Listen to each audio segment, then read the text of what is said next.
Assalomu alaykum hurmatli yurtdoshlar. Bugungi mavzu Rossiyaning tahdidi va musulmonlarning pozitsiyalari haqida. Xalqaro huquq normalari, kelishuvlar va diplomatik aloqalar buzilsa, ular yangitdan shakllangunga qadar dunyoda beqarorlik paydo bo'ladi. Bunday vaziyatda yirik davlatlar sharoitdan foydalanib, kichik davlatlarga tahdid sola boshlaydi. Avvaliga matbuot orqali boshlangan tahdidlar keyinchalik turli fitnalar uyushtirish, hatto mamlakatlarni bosib olishgacha olib borishi mumkin.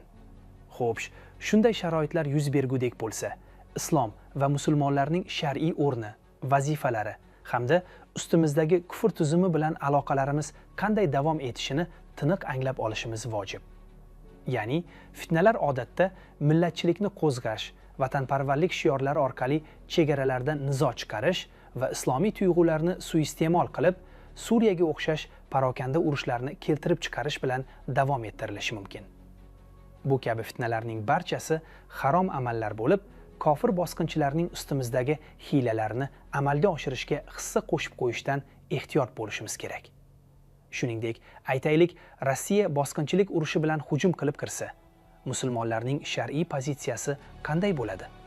Ya'ni, mudofaa jihodi farz bo'ladimi yoki yo'qmi?